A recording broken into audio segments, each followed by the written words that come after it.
Alfonso no mwana ko ye nina omwana actually nina babiri omutabeera wano naye ninawo omwali wano konze omukazi kasitaba ne ssente abahaji afuka aji kati yawasa mwe munagobera bugoberesi bali manyinge yali sugar mami wale namuyita mami mami tebali yagala se mami yagala mumanyira gamba yagala kumanyira zali milioni 3 n'ekitundu ezo ziyantira ku account besides zino ziyampa obuwizi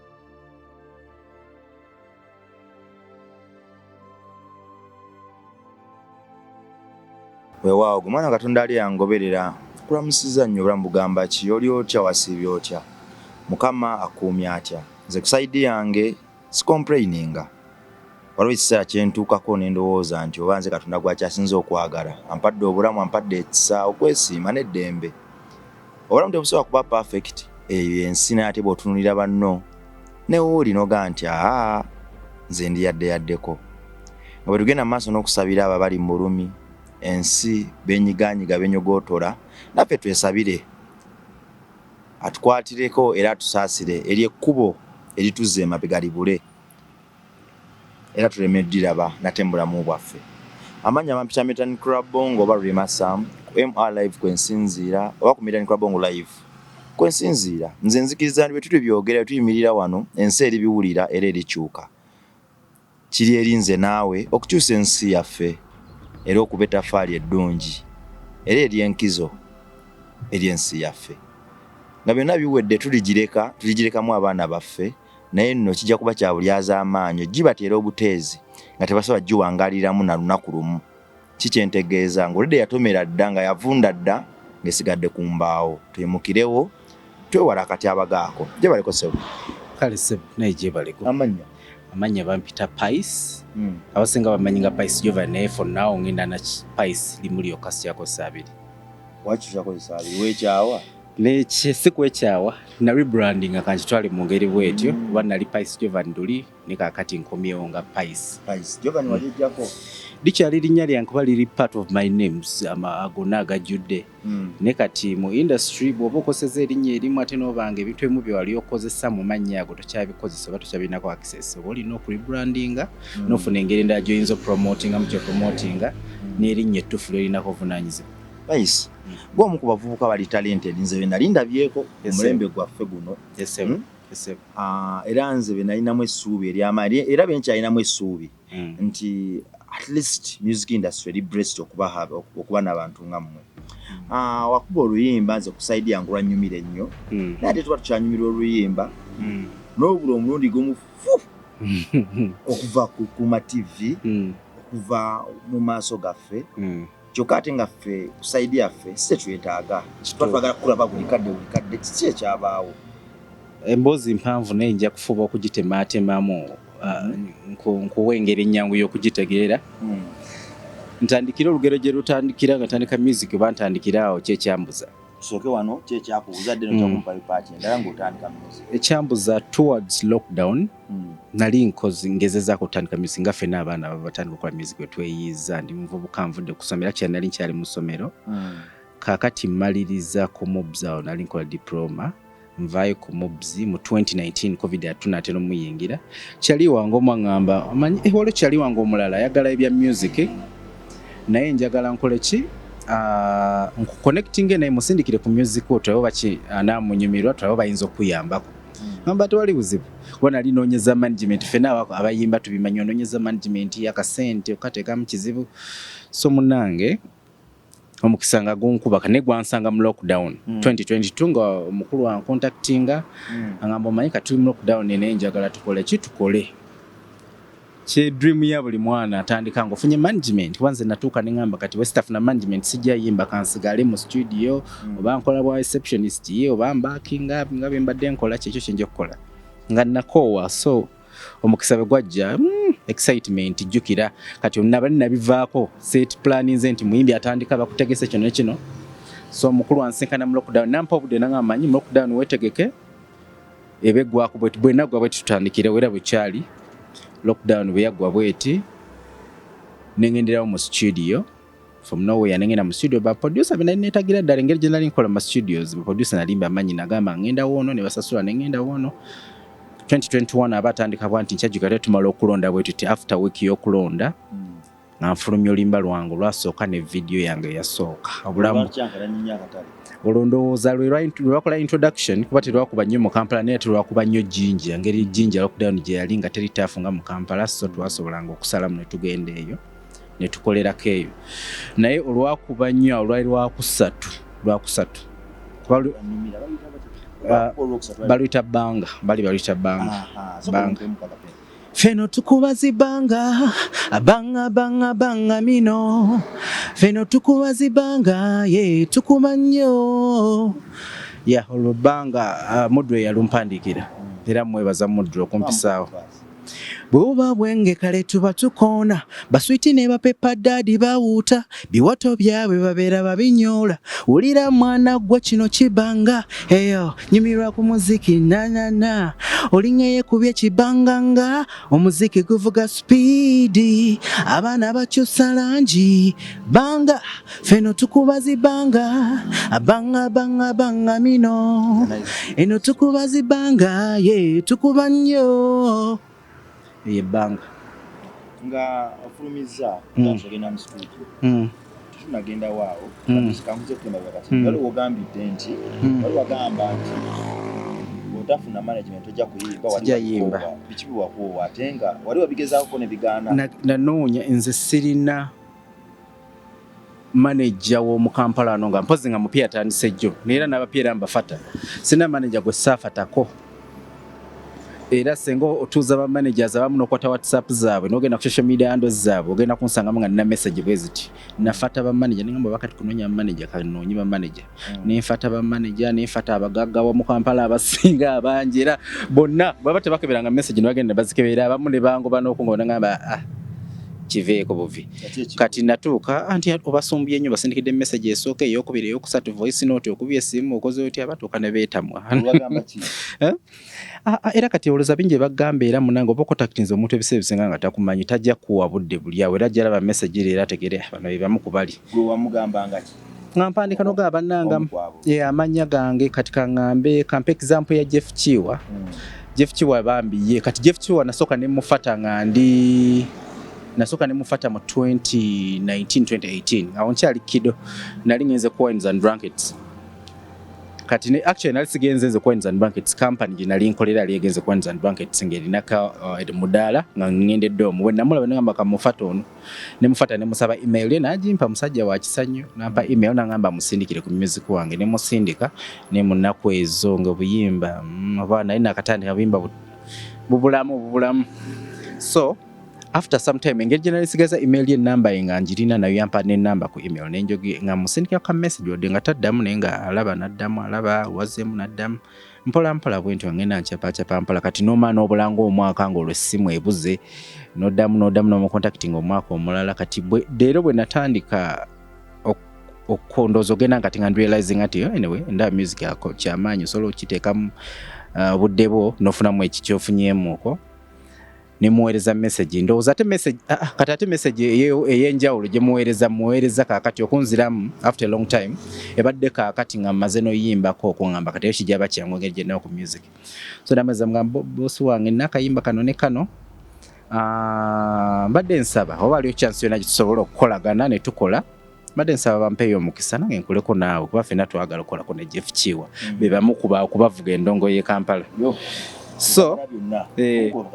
sino sikyogera nti mumalamu kitiibwa oba ki wabula njogera experience bwe yali ate kuba kyavaamu n'essanyu olunaku olwo naseka kati ndi waka musindikira message tawo nga ngezezzaako ku bonna baganye nga abataddamu tebaddamu kati eyanziramu bambi naŋŋamba namusindikira message nga mugamba bwentyo naŋŋamba namukubira actually this time around namukubira namugamba bampita Pais mbadde nkusindikiddeko ku message ebbanga eriwera nga nsaba tusobola okukola n'asirikirira naŋŋamba muvubuka yalaka ali busy banabula voice amaloboozi agaliwawo muvubuka olina ku maama wo ne taata omukyala kunze nedda taata yafa neninayo maama gendako ne maama omubuuzeeko obudde buno bwomala nk'okubira ne maama omukubira omubuuzeeko kati ekifo ky'okunyiga n'okugwamu amanya ate nasanyuka oba kyansesa era saakola nsobi omukulu nga bwe ngamba nekubira ku maama wange ne mubuuzaako nga mukadde oli bulungi nti gyendi ndi bulungi nnyo so omugagga bwe yajjira after covid nga buli kimu okikooye nga nkooye nga nabiva nako kati nga nkola birala nali already mpasuubinze kali endala nga ndi mu bifaananyi abantu abadde babeera ku mbaga ebiseera ebisinga babako ebifaananyi by'embaga videos babadde bandaba nnyo kuba mbadde na kampani gye nkolera nga ndi mu bifaananyi nnyo kati ng'obulamu bwange butambulidde eyo so kati olugero lukyuka ku muvubuka abadde atandise obala obulamu bwe mu layini endala nga ebya music nabiteeka emabbali ne lukyuka ne ludda ate mu music gwe mbadde nawummula ngambye kati kambyesonyiwa tudde wano okubya oluyimba biyiseewo naye ki ekyakuwummuza kuba nalaba nga ebintu biwakinga out bulungi ndaba nga onyanga ali organize ne management yomu yaba ali organize nnyo management yange mu kusookera ddala nja beebaza akabanga ke twakolagana nabo kuba sikiwa nti wali bwe baali bamanyi abantu b'omu ndongo baali babaleba embala nti ono muyimbi mumanyi ono mumanyi naye tebaali tebamanyi nze ne media li temanyi bamanyira ku management gye nali nsayiningiddwako okuntegera so mbeebaza ku lwekyo n'okukola kye baakola okutaka tutuuse so tukoze ennyimba bali organized kuba omuntu gwe nali nkola naye yali ebintu ebiri straight forward biri organized neera mu Uganda ebyo tebibulamu abantu betukolagana nabo mu Uganda mwe bali bangi nnyo bali mu ndongo abategeera ennyo abalooza nti bategeera ebintu ebisinga okusinga n'omuntu abakola kyalina okukola so bangi abaamuwabye okumuza eno ne tutuuka communication yaffe ndowooza neetaba nnungi nnyo nga bwe yalisobodde kubeera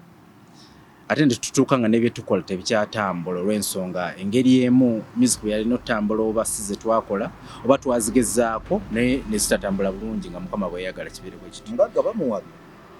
bakaggo babo wobe wano bano mu ndongo ye Kampala omugagga bw'ojja ng'ona akasente ko ne mugiramu bano ne baleeta omuyimbi katugambe tulina omuyimbi ayinza gwe omugagga oyinza okujja nga yegwe maternity gwe mugagga oze kunoonya muyimbi nogamba njagala omwana bagenda kwetera abaana nga 6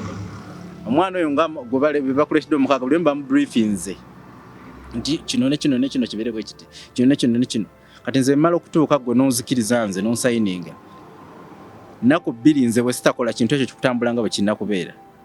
ngenda kwagala nnyo kyusa ekintu ekyo nkitunuze mu side endala ngamba omugagga n'omwana tajja musobola kandeeta omwana omulala so ebyo n'ebikono bibeera mu industry tubimanyi ebikono byalimu abategeeredde omugagga okusinga nze gwakolagana naye kuba contract teri makati gange nigwe ali ku team wabula eri makati gange na manager yennyini kale kangambe investor kuba teyali main manager nti yantambuza manager gwe nali nkola naye yali mulala naye ng'oli investor ateka amasente naye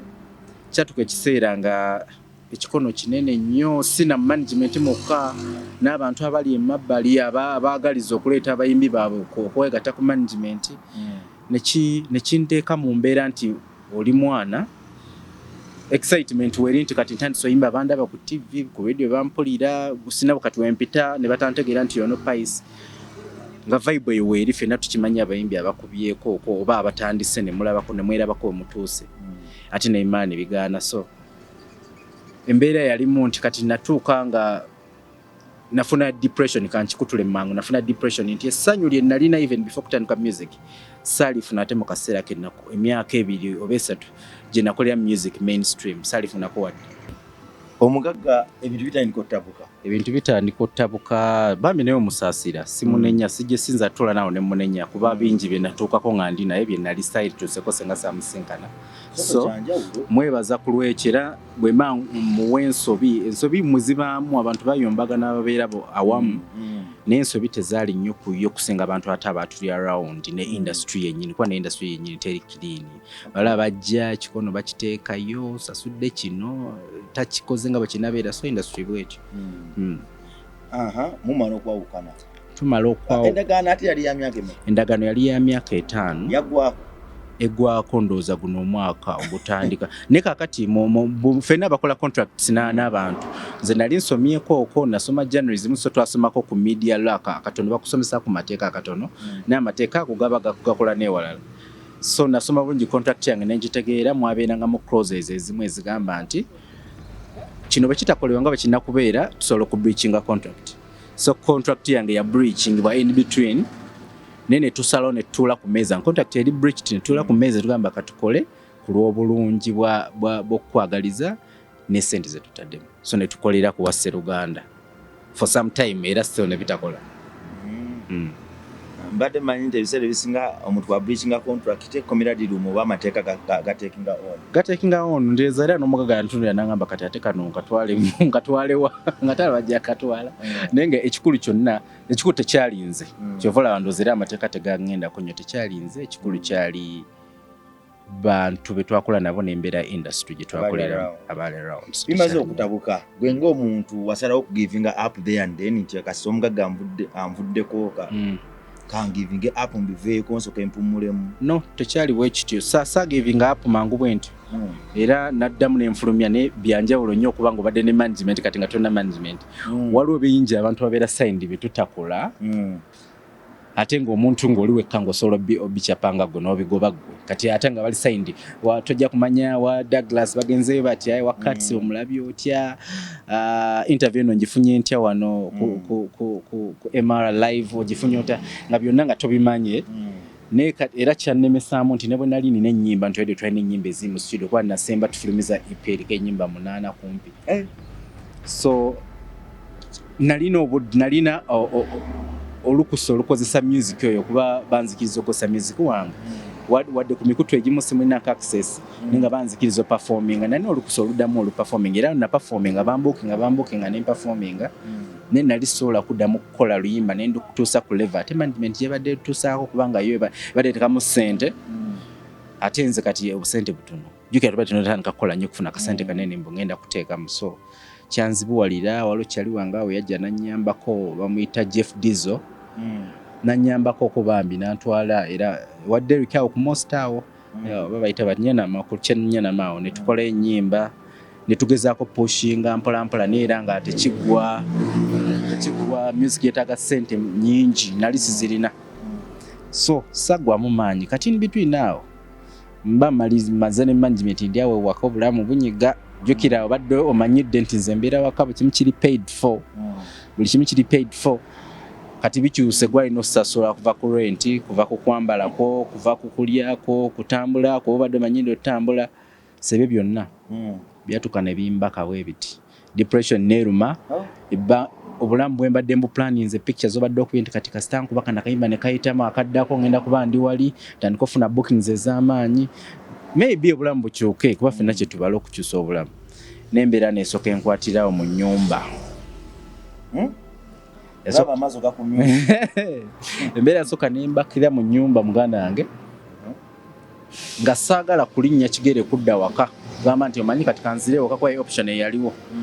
tokyasobola kukola mirimu gyalejjalejja nga luli bwe wali okola kati obadde ovuddeko ku business gye nali nkolamu kumala kumpi mwaka gumu n'ekitundu siyasobola kujampinga back just bwento bafuna abaana abape batasobola kugobawo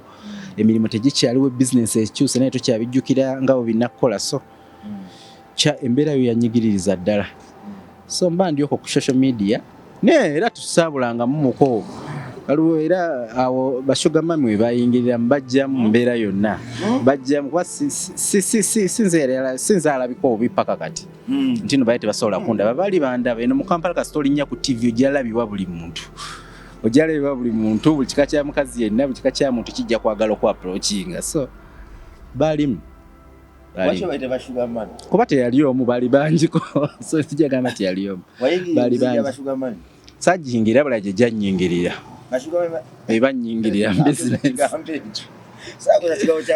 kati tukozese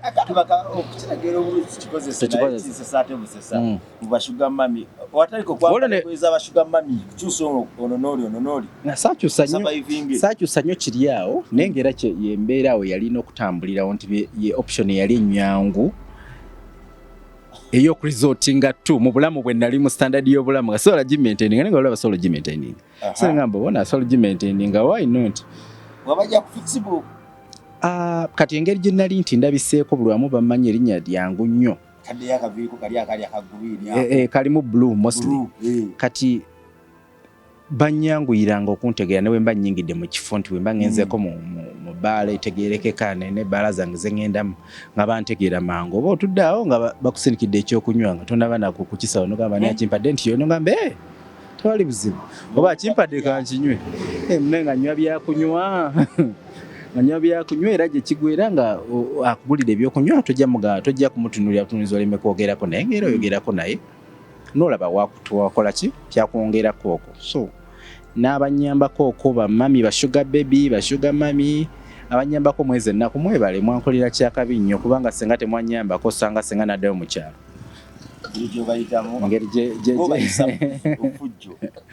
So wabagatikanga mugotteko saabagatika nnyo mugotteko guli awo amaanyi kaŋŋambe nono bashuga mami nabo bakozesa bamanyi okubala ne bagamba kavubuka kyaka kapya kalina oluluyimba mosira abayimbi tuliiriddwa nnyo mu ngeri ey'enjawulo.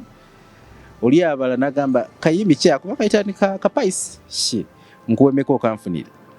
sajja tutomanyi olaba muntu kujja gamaana aliwo yayagala okugenda naye nga tomayizi bamuwadde kumbe yasoose okukulyamu ate alyoka akukuba ebbeeyi ewali abantu bulooka tunalaba bulooka tugende mpola Sugar Mami yasooka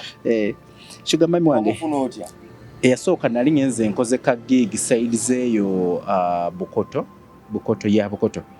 nali nayo ka gig bampita okuyimba enkyajjukira era mu nnaku nga lockdown etutta naye nga tenatuteera ddala kati mu nnaku ezo 2022 lockdown yali etadde naye nga tebanatuteera ddala amabaala teganakola nnyo kati waliwo mabaala agakola ng'abantu babeerayo so bampisa okuperforminga e Bukoto mu nnaku ezo bankyajjukira nali kulimba lango olwokusatu naye nga waliwo akayimba kali kakozaawo in between bakayita banana nga ka uptown nnyo kuba nkyajjukira ennaku ezo Sheila Gashumba yali unveilinga ambassadorship ya Martinellis champagne wa Martinellis yayita abayimbi abaliko mu nnaku ezo abanenyimbe ziri hot era bayita nze unknown ndowooza nze ne unknown abalala nali sibamanyi mulungi nnyo bali ndowooza oba ba UK naye twaliko Uganda babiri nze unknown fe abaperforming. Give me the keys to your heart, let me mend your pains, and if you put reason inside, let me set you free. Banana, would you want some banana? Yeah, oh baby banana, would you want some banana? Yeah. So keeko za Sugar Mami olwakawulira n'alowooza ayi ngudde kuono kiwedde so mala okuyimba kwolwo nalina shows bbiri shiemu yali ku bbaala lya Shibali yalinanga ebbunga in those days kati nga eno ya kiro sawa mukaga nana performinga saa mukaga nenga bano mangu so neŋŋamba kangende manager yange ngankubira ŋŋamba ja kanzinya ku piki nje tugenda tuyimba mala okuyimba bwenti omukyala ampita waitress yaŋŋamba nti wali omukyala woli yagalako obuuzaako konze ngende mubuuza nimbi wa banana mwambuuzaako musibi ki ekiriwo muvubuka konze gye ndi olagawa konze ngenda performinga wa Shiberi koye ogenda samba konze nga mukaaga koye emotoka weeri bakutwale konze asaawa zikyabulako okwo naŋŋambe tugende ku levels nga tugenda ku levels ngenda ku levels bambuuza onywa ki ndi kataalo mwange naye nakagutandikawo nga ntandise oyimba nali sigumanyi nnyo nga manyi kimu Simanoofu nakunywera bandeetera Black Ice ndowooza oba Creatium n'ekitundu batebo yajjula bweti nga nanywako ne kati nga ndi amaca nywako kamu ne kati koolo bandeetera bweti nensooka nywako kambo 2-3 amaanyi ne ganzigwamu ate nga nno performing nga n'agamba driver ono mwana asooka omutwala performing omale omukomyewo wano banvuze bantu tewashiba ng'omugaga performance banzizizza ku levels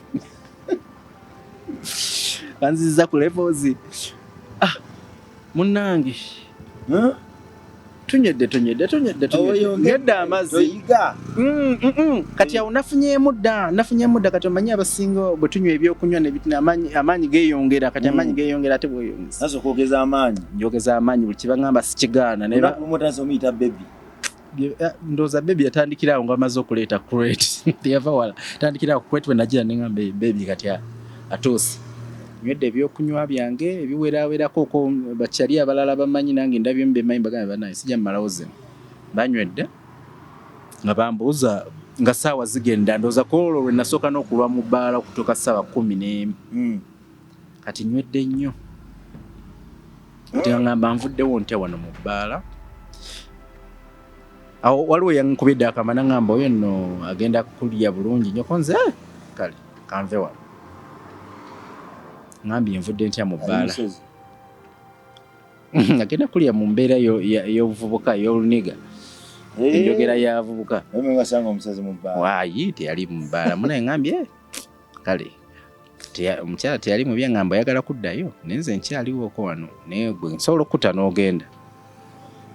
ngamba nsaba mobile money yange ngenda okulya ka message kavumira mu musawo saakajjaayo kulaga maalo ngamba kale kangende nefuna boda gayiwa na boda gayiwa nganjiribya ekiro nanjiribya nanzize waka neneebaka totagala omutete gwagumira omwami engeri gyantusaamu ewaka bambi ne boda sigitegeera bulungi ne natuuka ewaka nentuuka nendaba nga weewo saamusasula actually call kuba nagezaako ojja sente ku mobile money omuwanga benyiga tabitegee sibitegeera ngamba kanku namba yange ojja kunkubira enki ne mukubira enki ne muteerako akasente ke naye akasente kaali kasanyusa ke natandikirwako okulya tunagenda maaso okwogere zaali emitwalo asatu yakunyigayo ekikumi awo yanyiga ekikumi awo kyali kikumi ndowooza era kyenkana kibanga kikumi anyiza ekikumi kyange ngambye wangi muvaamu ne ssente mu kunywa omwenge ne ssente nenkya bwe ntyo teyakuwa simu esimu ye ate yampa namba ya simu wali ogifunye ku mobile money nali ngifunye ku mobile money ate saajjo tagagifuna kuba already social media jukira okubeera star kikyanjawulo seba abantu babira bakumanyi asobola n'oginoonya ennamba n'agifuna samanya gijja kuba saagimuwa yaginsaba tena nsamusindikira message wabula yansindikira message enkya ku Snapchat yansindikira request nenja acceptinga nenziramu ne twogera awo angova eri etya nkusindikire ku byokulya neŋŋamba byokulya bansindikire odaling awo ekyokulya awo nga beeyi tekyuse mulowooza olumuyita linnya kyawo bebi yakyaliwo akati safari nakumanya linnya mu nnaku ezasooka abagwamu amaanyi munaku bbiri abagwamu amangu munaku bbiri otagidde omuyita bebi namutandikira ku kiro kyolwo nga maze ogula ebyokunywa neŋŋamba bebi ono bali manyi ngezi yali shuga mami wali namuyita mami mami tebaliyagala se mami yagala mumanyira gamba yagala kumanyira nze akuzaala baby agazirumye mu kusooka awo nga nfunye mukati enkya kwolwo ennyini twakomaawo tetwatwali so professional bambi alaka yali professional mu nsonga zino teyalina kiyaŋŋendako era mpadde akasente kange nenkyangu ansindikidde ekyokulya angova agigobeko okungoba ku angova bansindikidde akasente nenkya nanteerako ekyabiri nfune just supu wa angova yananywedde nnyo kirake wabe bakitunda abiri nze yansindikira abiri neŋŋamba kale munaku bbiri emitwalo 5 gagudde wali munaku bbiri ngaonaku terunaziba kati olweggulo otuuka ngamba bebi ogenda sigala indoors konze nga nnoonyaamu ki jani tugende ku live band waliwo akafakananga live band awo ebugolobi mu nnaku za lockdown katandika misana bwebuti yali Sunday katandika bwebuti saawa 10 bbiri za bbulu bw'otuuke wantu bakumanyi tebakumalira na biseera kati ate olina omugagga angambye bebi nkunoneko nze bwegendayo nkusange wagenda kujja nkusange wano nze ndi wano kumpi nja kukusanga akafufu akuba kubali wakakola akebugolobi akaliko akafufu neŋŋamba kaninye huba sente nina bakisizeetekamu nga bazintadde mubaize paka ku mulyango ndine kyali wange amperekerako oline gaali nina gaali nanemu gaali gaali nali sinatambula nanene nnyo kati ntambula gaali ya class eyo gye tulaga neŋŋenda tebo weeri tutudde tusabe ebyokulya tulidde naffe ne batulekemu akaseera kaffe bali badda wali naye ne madamu yalina egaali ye gyatambula naye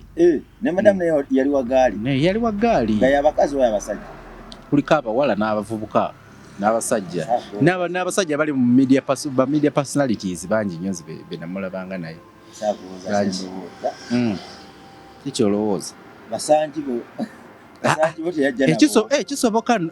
kisobokera ddala omukazi kasita aba ne ssente aba haji afuka haji kati yawasa mwemunagoberera bugoberezi yaso haji alaka yabalina sijja kumulimba namukwata n'omuntu kuba yali bosi nze singira musowani ya bosi wange wakkiriza haji afuge nze nyumirwa obulamu haji kati ekitwawula kiba kimuba totwanguya kutwala kukyabawula tukyali wano ogeza omusisinkanye ali ne ba aja sorry ali ne gaali ye nange nze ne kyali wange ne tutuula tulidde tunywedde twogedde awo kolo twafuna obudde kuba obudde bwali bungi twogedde era nkyamuyita bebi erinnya awo nga yali ŋŋambi naye kati nga nkyamuyita bebi erya nyangwidde muyise bebi bebi aŋŋamba kati odda awako nze nensi mutambuza ennyo bwe nvaano ŋŋenda wakako ye kale nenka ŋŋende waka kuba omwana enkyagenda kusomera konze olina omwana ko ye nina omwana actually nina babiri omutabeera wano naye ninawo omwali wano konze kale tewakati leero nze yasaba omusinkana kakati ate ogweddemu naŋŋamba omanyi mukumanyi abakyala okuggwamu amangu ne naawe nkulaba kansoke ŋŋende waka then kasa toli wala nja kukubira tofaayo nkukubire ndabe plan bwegenda obeera ne for now kyekyo huba yangeze leero saleeta kamiro kuwagala mobile money nkyali mugagga ninye huba yange bebi aŋambye oli steady bebi aŋambye oli steady yambuuza oli steady neŋŋamba ya leero ndi steady neninya huba yange ntute paka ewaka mba ndi awo ssaawa ziweze nga 6-7 awo nga bankubira ezekiro neŋŋamba ya mwana yeebase kaakati nsobola kirako okufulumayo neŋŋamba kale kati wanaŋŋamba wayi wangu konze nze engeri gyembeera sayidi zeeno Munyonyi wajja kuba wangu kuba ennaku ezo nali kusala mu makati ga Salaama ne Munyonyo Luwafu ŋŋambe Munyonyi wajja kuba wangu ŋŋambe kanzije nze kennyini awo ng'ajja tutuula mu motoka tusibira mu kifo ekimu awo Munyonyi awo kiri awo Munyonyo kimanyikiddwa nga tugenda hoteri zino zibamu rooms n'emmere weeri n'ebyokunywa bibeerawo ne rooms ezali singa okulabika ku kisaawe eyo mu maaso gange okkiriza ogambye ate bamaze okumpa ku ssente Aji kati ate Aji mugamba kinti neddi Aji asazeewo tugenze munange tugenze tufunye awantu w'okuwummulirako ebiseera byaffe by'eddembe ng'abantu abakulu Hajati wali standard yange zaali zikyali wansi nnyo nga tezimujyama teyatuukako nawaka paka leero teyatuukawoko yamanya bumanya embeera nti wewali naye teyatuukawoko tugenze munange ekiro ne tukimala ffenna ne Sugar Baby Aji bayinza olowooza ngamba Aji omusajja yali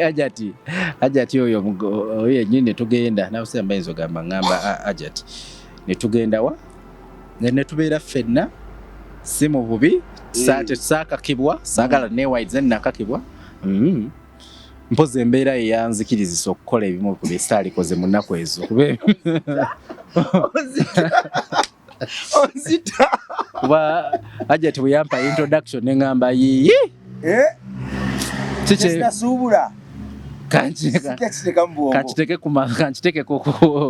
kankireke kitambule munange awo neŋŋamba oba mbadde saagala nali aba inboxing bangi naye nga siddamu olundamu boddamu gwe nja kuddamu gwe weewaamu ekitiibwa naye kati awo n'ogenda n'okeberamu akayivu kati nkeberamu akayivu bwe nti ngwa ku muzungu sokoleke amaddu gano amaddu ogenda mu hoteri tewakebezaako nti oba Sugar mami wange ono kamukebeze ezo ensonga zo zitandikirawo nze saagala nkubawa oba nkombe ku ttaka ndowooza nti okitegedde abasigaye babeera bakitegedde so nze kunze ng'omuntu personally ewaffe bansomesa tokola kintu kyonna nga toli protected so sinawe sitali protected mu mbeera era ne Ajati teyali muntu atayagala ku bantu batali protected yagala nnyo tubeere protected so buli kimu kyali protected bulungi tiwakebeza ne wali protected nali protected sakebeza kuba banneewunyizanya abayimbi abamu kale si bonna naye abasingali bakebeza nali protected bulungi nnyo era oluvannyuma ebbanga bwe lyayita kuba waliwo ekituuka n'okoowa nekikutuusa ewante so kati awo ntegeera notegeera nti mu Kampala buli naku oba mu Uganda wali abantu abapimpinga abantu nali sikimanyi nali sikiwulirangako nakitegeera abantu abakupimpinga ne bakola ki ne bakufuula nga business ne bakufuula nti ono ani akwagala kamukubire mpa weziti nze mukufunire nali simanyi nti babloka bapimpu ngamba oyagalani paisi kale kamukufunire so nabategerera mwaka kabanga awo nga nyawukanye ne management kabanga no tekayi kanene nnyo ndoza wembala omwaka mbala 2022 towards the end, but we are still together. I think 2023 gwe omwaka ogwo gwe omwaka gwange gwali ogwessanyu ennyo gwe omwaka gwange ogwali ogw'ennaku ennyo mu bulamu bwange. Hajati tumaliriza twasula ffenna paka ku makya sanyu pitirivu ebintu byange byali bikwalaali wabipima otya Hajati yali musanyufu senga sise yali musanyufu nayitegedde tabikwalaali bugawo yagamba yawo bugawo oguma noganti yeye migwaja era ngambe manya Hajati nangambe koli ensonga zonzitegedde nowagano wavuye ekifuba nenjewulira naiko kozesa oluzungu oba mbadde ndya sowaani emu ne ngamba kati bampe ebbiri endala ngitwale ewaka tandisa okudda mu kifo kya Aji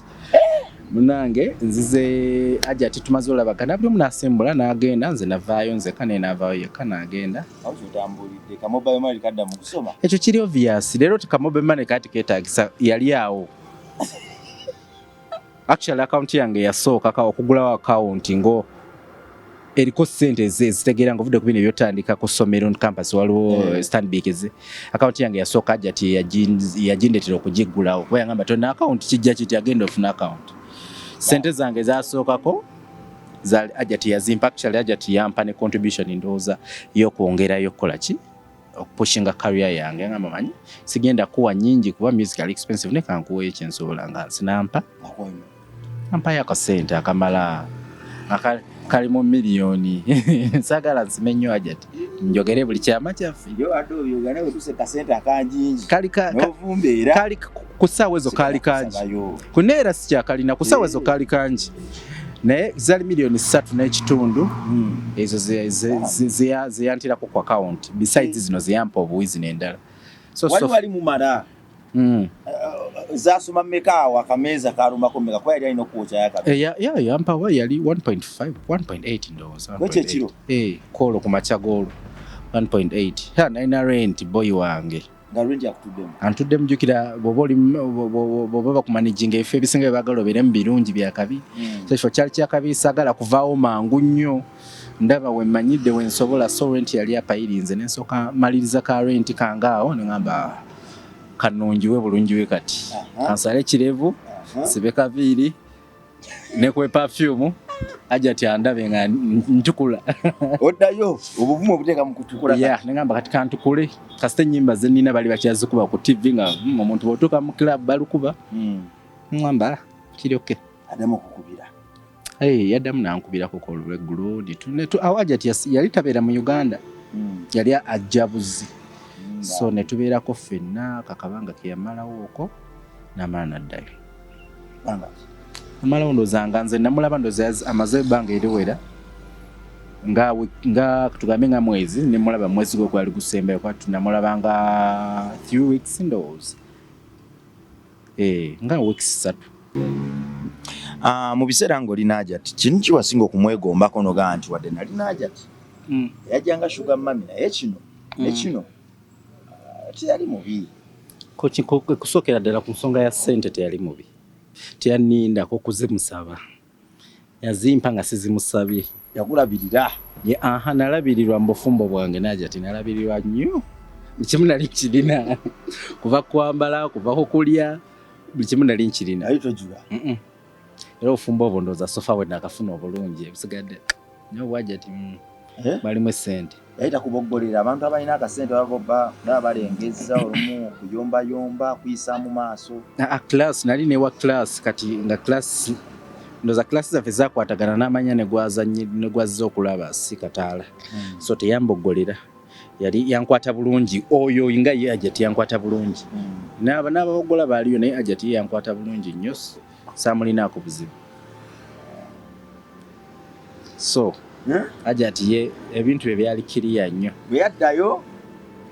ne tusigala nga tucommunicatinga for some time ne tumala ne tusiizinga fire kyagenda kigwawo mpola kiraka ofumbo bweri bwali bwakyankana oba ne mane buddamu n'alaba nga teyeetaaga kufuna aba aji balala n'asigala ne aji we yali yamuwasa official oba oyitayita mu contacts bankebera bwe nti gye sitasuubira n'abazungu kubanza abazungu nali mbaagala ne nga simanyiiza bafuna nti kumbe yajja dda buli naku ali awo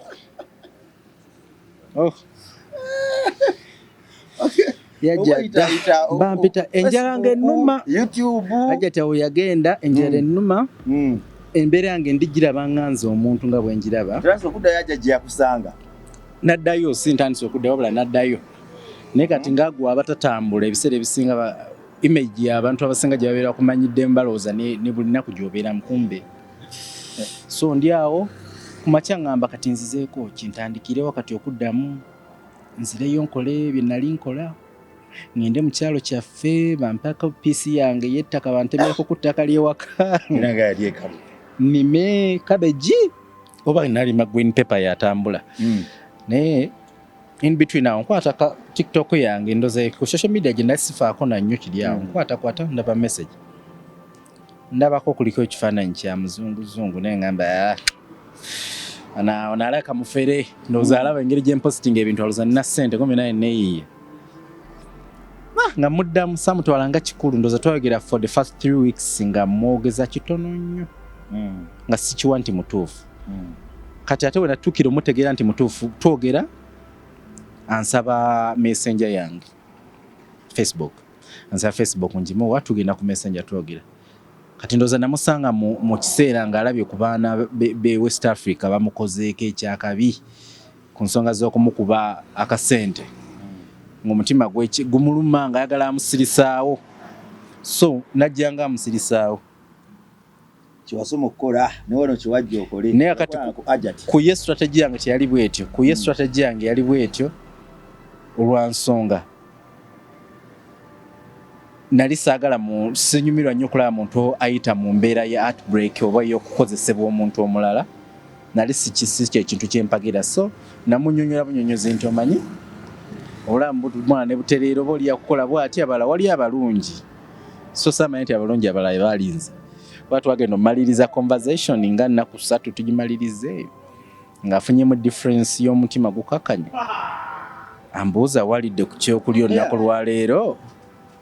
konze munaye sinalya ko ye lwaki tonnalya abamanyi ku bazungu bamanyi tebatukkiriza butalya tebakkiriza muntu butalya ngamba tekisoboka olina gundi olina bitcoin konze bitcoin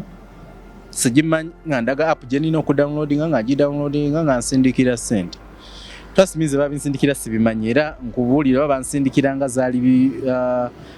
18 naye najjayo ndowooza nga ziri mu 20 ndowooza nga zizo nazitemeddwako ate just butamanya bwange bwa bitcoins kati yazinsindikira nga weekend nezisigala kuno oluzala paka nga next week kati paka next week ambuuza ssente wazijjayo konze kati wengamba ngene mu town olwe nalaba bitcoins ngendo tuukawo musajja ngamba ebyokunyiga mmenyiga ng'abale ssente teziggwayo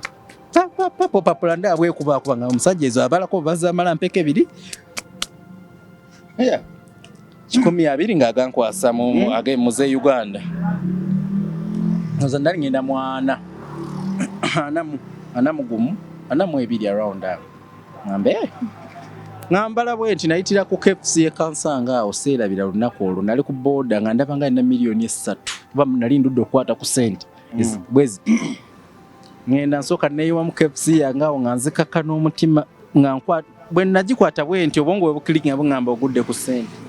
nakwata simu yange nga nkwata bakiti ya KFC nga bondaba bwe nti nga ne sinapinga kifaananyi kisindikira muzungu awo yali ntandikwa ya ssente sidamu zikulondoola omanyi gwe zikulondoola bulungi mu bulamu bwa bulijjo era zekazeereeta bweresi naye ku nsonga z'abakyala zeereeta zokka nsigamba mukyala mpa ssente yaŋŋamba kwata alaba nsaanidde okuweebwa kyeka mu Kampala nze omusajja asaanidde okuweebwa ssente nga sizisabye kuba bazimpa ajja teyazimpa omuzungu azze amaze okumpa ssente ezo mugamba omanyi mala omusindikira ekifaananyi aŋŋamba bambi njala ebadde ekuluma ndaba face we badde koze mugamba ye kumba omuzungu ono engeri gyancontacting edda yamanyi ne music wange ne Instagram yange agimanyi buli wamu amanyiwo buli wamu annina bw'ati nze tewali buzibu angambye kati tukoze tutya music nga walekera mugamba mubali mugamba enkola music bwenti ne bwenti ndayitira wano weti ne wati ngambe kati tukoze tutya mugamba ati sente ngambe kale sirina sente nyingi nnyo ne kansoke nkuweko kansoke ntereze ebyobulamu nze kale ambuuza awo tumali tugendedde akabanga kati awantadde ku za wiiki ampa sente za weekly eza wakazi okwerabirira nenfunamu emergency zimanyi emergency era ampa ez'akameeza ka wiiki kati mulimu emergency ebigwa bitalaze nazo zibeeramu kati ez'akameeza zo nzimanyi zijja zirina okuba nga teyagala nga fridge yange ekale era ngamba nnyo okuba ekifaananyi kya fridge kati ng'omugezi obijjamu byonna n'okuba enkalu n'akuweereza in between the week wali ajati mulungi okulamu ku mannyo si mannyo just nali nebeeza naye gwaliwo omulimu gwali mulimu ogwo gwali mulimu kuba gwo tegwajja buzinga gwa ajati nti mulimu mutono ono tali mu Uganda nali notandika obeera ku ssimu n'engalo zali kumpi kuggwerera zino nga nobeera ku ssimu kuva ssaawa z'okumakya 4 between 3 ne 4 noba nga ndi bwentu ku ssimu siwummula mpumula ku lunch break ate n'emmere nga njikuba ekifaananyi ndita yino gye ndya paka kisaawa 4 ez'ekiro so saawummula gwali mulimu gwo nazikolerera zo nziwulira nga nazikolerera nazirya naye nazeekolerera so bampanga ezaawiiki mulimu zino ezizze ogenda kulaako ku maamawo kale oyagala gule ku kino kale kankikuwe separately naye nga ezaawiiki zo zaali zijja Netflix esasulwa kati awongeze n'ogejja nze yali akatono nagejja ezaawiiki bampanga ku 2 yampanga in between 2 nga waliwo asanyuka ennyo nakugamba onsanyusiza nnyo wiiki eno kankuwa 5 naye nga natandikiranga mu 2 okusinziira nti nali bwomu natandikira mu 2 awo ne kati ng'era ogenda omumala wiiki yonna ozibala zonna nga kyenkana oli mu 8 9 10 ekyasinga kusanyusa omuzungu oyo bagala leero nsanyusizza nnyo ekyasinga kusanyusa omuzungu oyo yalina omuwala we nga teenager kati nga namuganda we yazaala n'afa n'amulekera omwana baby kati omwana oli yali anjagala nnyo obukodyo otandisa okubusala kati nga buli wembeera bwe nti n'omwana asanyuka alabira ddala famire ennamba ng'asanyuka nnyo ate nga nimu amagezi waliwo ebintu bye yali akola ng'asooka kubyebuuza ku nze ne mubuulira ne biyitamu kati n'alaba nga ndi wa mukisa ate nina amagezi nagamba gwe gwasinga sente nga bw'abaako byakoze ne bamusasula ali auditor naye nga yawummula akolera waka naye nga bwe bakola omulimu nambuza questions awo nenzansayo nga bulungi nnyo ne ziyitamu sente ze ninako 50% ku sente ezo akamutuka kewavuga kenakusanga nako ako tekaali kange kati ako ndoza kwansanga munali ndi babita batano nga bakuwaddemu emmotoka abagitunda load testing ndowooza load testing kati akamotoka tufunye angambye engeri gy'otambula ekiro mu kuyimba funayo akamotoka akali cheap tuleme kukola tuleme kudaaga nnyo oleme kutambula mu mpewo ojja kukolola ng'otambulirwa ku booda kunze yes mami ye yali mukadde kadde bambi ngeri amami eri musana naye era saamuyita mami naye muyita linnya lye ne baby boo yali nga mwana mu 4 nedda ate saana aleka ali mukadde kadde nga mu 5 no face yali eyiseyise ne bw'aba 5 mbadde manyi myaka nga 8 abayogera abekinana boogera ati omuntu omukadde atandikira ku 7.5 nali wansi we 7.5 abambooko nali nkyali mukyala era anti era omukyalo oli ku kale ku ndabika yerabika yali mukaddiyiza nnyo yali abonyaabuzinyize ka stress kangi so nze bwe yansangira muwadde essanyu nkeera ku makya njogera naye simulaga kintu kyabuya ekyo nandi straight forward ku kyenkola amuyimbiramu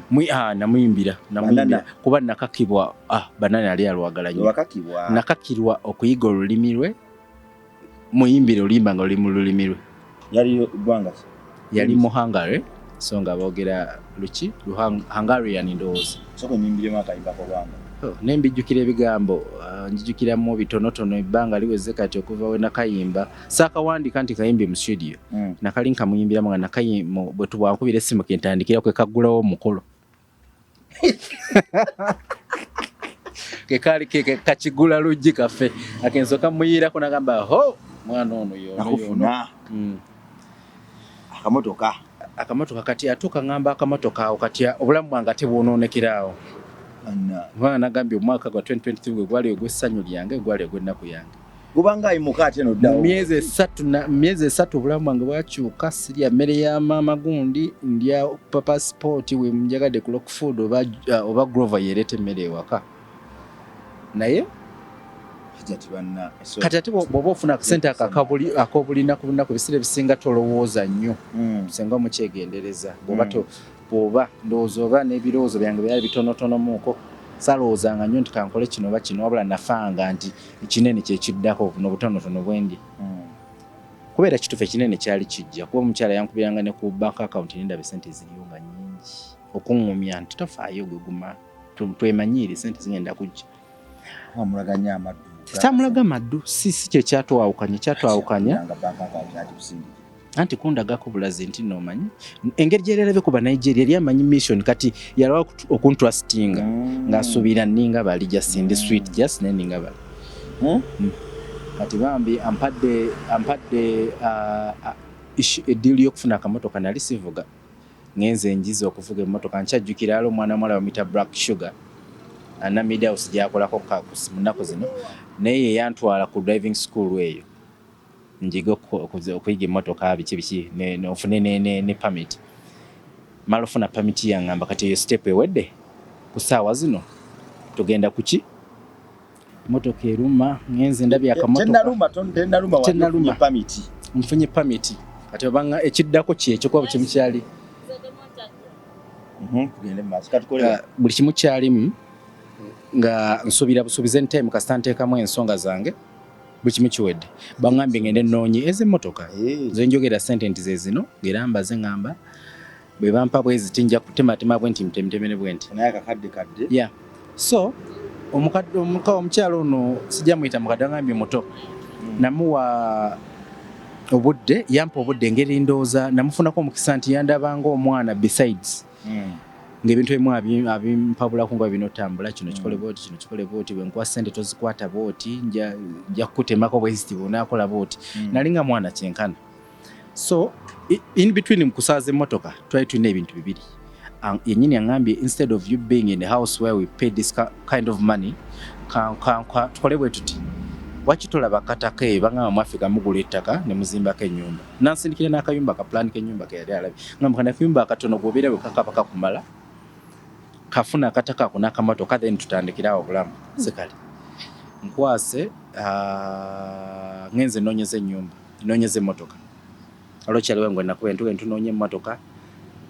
ekika ky'emmotoka kinali njagala nenjiraba nenjikuba ebifaananyi kati eyo gy'oŋŋamba gye wandabamu nenjikuba ebifaananyi nenjimuweereza naŋŋamba sente mmeka konza sente ziri bwe ziti next week naŋŋamba okay tusasule next week engeri sente za Uganda ozisindika naye tasobola sindika mulundi gumu ensi ya restrictinga okusindika sente nnyingi naŋŋamba tugenda sindika bweziti mu bbanga weeti tube nga tuteekayo bweziti ne bweziti konza kale kati wayitawo wiiki eyo emu yayitawo tulinde eyo wiiki ndowooza alinga Sunday eno wiiki aŋŋambye next week ndowooza edda nga ku Monday waliwo bakyali bange baali babeera side ze mu kifo ekimu ekyo saagala bba mentioninga naye wali babeera mu kifo kirungi nnyo balinamu kasente bambi mu Uganda muno kati bampitanga nnyo ewaabwe balinangayo house parties bampise ku house party kati ku olwo nali ndi mu nyumba neebase ndi wakati webase abaana ne bajja wansi kati we bajja wansi kikulu ebiseera ebisinga obeera ku TikTok n'olaba ng'onnako mutual friend ebyempositinga nze oli waliwo omukisa gw'okubiraba olw'ensonga guli mukwano gwange kati ono gaya ajja agambe Spice naawe oli wano katukole ka challenge era kali akola n'omuyimbi omu ku bavubuka abayimbisa amaloboozi wano mu Uganda abamanyiddwa nabo ndowooza mu nsonga ezimu ez'abakyala wano mu Uganda sijja mu mentioninga amannya naye nga ali akola naye ndi bwe bamuintroducing nangamba ono akola n'omuyimbi bw'ati kati bambi mukole ka video akapostinga ku page ya n'abantu bangi nnyo kajja kuyamba kupushinga oluyimba konze kale tukoze ka video akapostinze katoka postinga omukyalo n'engeri gye netolola kuva ku Instagram wa yali waddembe engeri gye yali amanyi nti sinywa ku mwenge alabi waliwo omwenge sinzi yali yagunya ne yagulaba ate agenze ku page oyo omuntu apostinze obulamu bwe gye bwe engeri gye bulimu ebirowoozo byadduka nnyo engeri gye nali too good to be true byadduka nnyo ne bimutwala nti alabika ali bw'ati just akavaringa Nyamuzamba Nigeria yali abampa kati ate kyo aba kigumidde kuba tiyanzijja ku musala nagusigalamu omuvubuka ono bwe yalaba nti omuzungu aviewinze gundi n'agendayo tamanyi tetwemanyi nnyo paka leero omuvubuka oyo yayonoona obulamu bwange buba bwalyokke yabwonoona ayogedde omukadde ndowooza yagenda n'amubuuza ono kale omuzungu kale omukyalo mukulumu wali kujjajjaawo kale sugar baby oyo agenze baby boo actually yali mwita baby boo so baby boo agenza ayogedde n'omuvubuka wayogera n'omuvubuka bw'ati omuvubuka yeetunulira nga ye tiyatunulira ku kintu kiri jeno nti wakyambuziza ku ono amubuuziza ebinkwata koli tamanyi na gyembeera onsanzeko olwo ye bali ya paase n'agamba ekiki awo yaki ekiki omuvubuka abeera awo wamusanze anywa omwenge anywa kati nayonoona buli kyange yalina ofuna emmotoka yalina ofuna ki nasizingibwa fire wange yasizingibwa nangamba manyi kati nange sikwesiga ku bulungi nnyo kubanga baŋŋambye onywa omwenge waŋŋambye oli waka ate kati nkulabye waka w'abantu ne mugamba aho ate nali simugambe gye nali ntambuliddeko olwo nga sinawe neewolezaako oli byamugambye bingi nnyo ate ye nnyini natandika ate omukuba amanda amusaba ssente kati omuzungu n'aŋŋamba kati wala kyaliwo byansabye aŋŋamba biibino kati nkwesige ntya nemugamba oli si kyali wange yandabako olwo n'aŋŋamba teyali kupositinze abazungu balina biriifu yaabwe buli kimu kyayonooneka esente nze abadde afuna ku 3 ku 5 weekly ne bansala nenzira ku 10 ennaku bwe zagenda zikyuka nenzira ne ku 5 ennaku bwe zeeyongera nenzira ku 2 paka nentandika ofuna wansi newayo kati awo kati awo nensigala wansi newayo lwaba ayagadde emboozi eno kumala Katonda yangoberera emboozi nga zino tuzireeta obeeko nekyoziigamu ebiseera ebisinga osobola okwekwata obulungi naye abantu botambuliramu beekwata bubi ekyo eno kifoosingibwa kizofoosinga abantu abadde bakukkiririzaamu otandika okulaba ngaabo abantu botambuliramu abeekwata obubi nze ndowooza nti wetutuula betutekenga nabo ebifaananyi ne betusharinga nabo engendo zaffe twandibadde tumala kubekkaanya nnyo naye ate mu mboozi eno gwe nga celebrity ali eyangoberera osobola otya okugaana omuntu akuleetedde idea naddala mu Uganda yaffe ng'eno ey'opromotinga akayimba nomuga nakusooka kulaba saagala kukolera challenge ebiseera bisinga omuntu bw'ajja olw'okuba ajja n'ekintu ekyopromotinga osologa nti kale katutambule okwagala okupromotinga akayimba kwankositinga essanyu eryali baddewo ndowooza mu bulamu bwange paka leero nakoma ku pamiti era buli nnaku njijjo nengitunako bwenti tennaba kuggwako ebbanga terinagenda nengitundako bwenti neŋŋamba pamiti yange ate omuzungu nga yakukyayi aba yakukyayi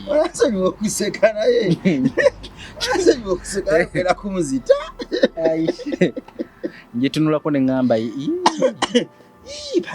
n'akamotoka kange nakayitangako we kaali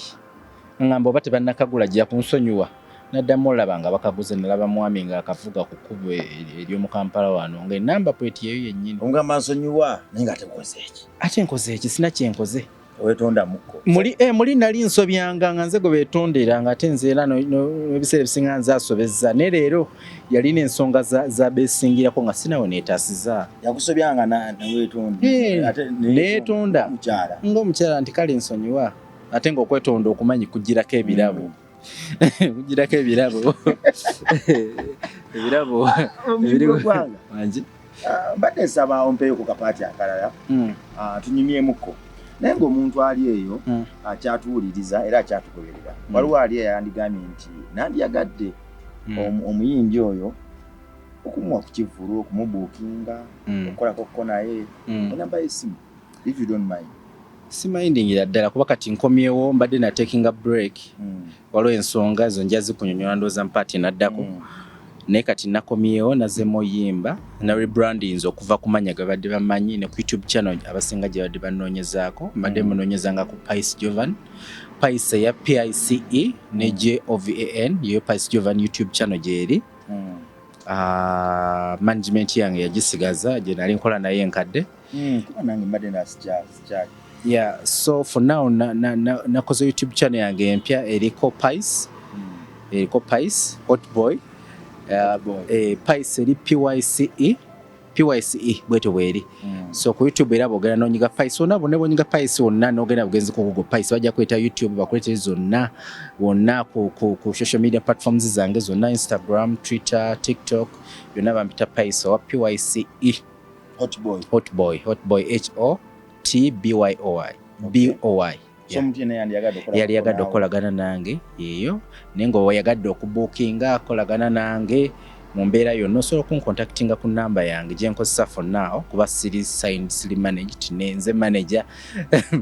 nze promoter nze writer nze akola buli kimu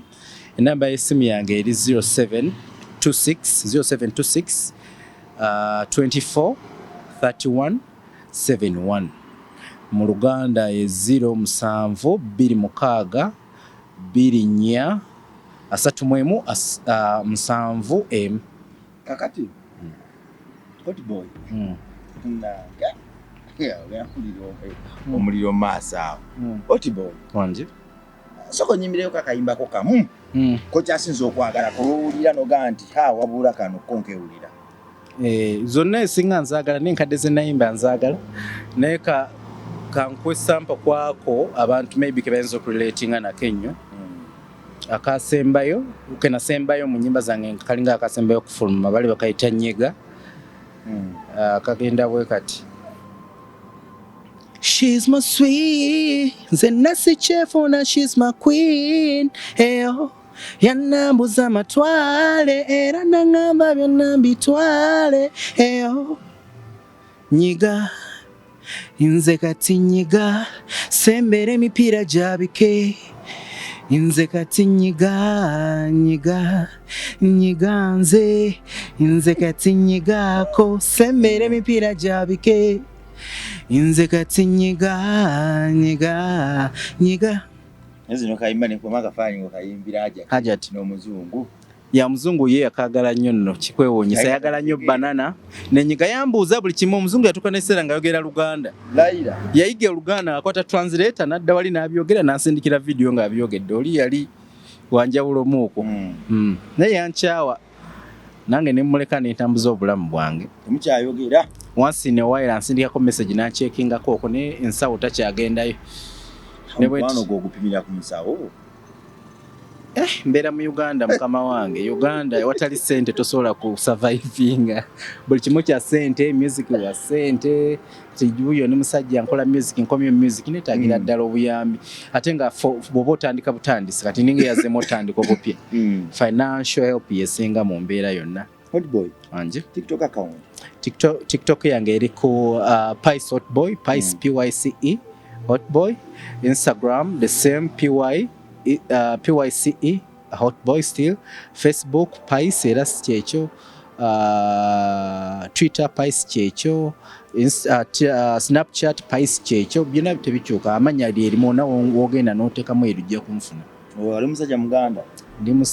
kira sijja ku bazadde bange bamanyi obulungi naye nga ndaka ndi mixed sijja kugamba nti ndi muganda fully naye nga ndi muganda kuba nkulidde Buganda n'abazadde bange amanya ge tunaga Abaganda kisinga byonna oli Munnayuganda ndi Munnayuganda ekisinga byonna na national ID nsinga n'abantu abamu na national ID na passport na driving permit etavuganga ompya brand new era berengo n'emmotoka yo teriiko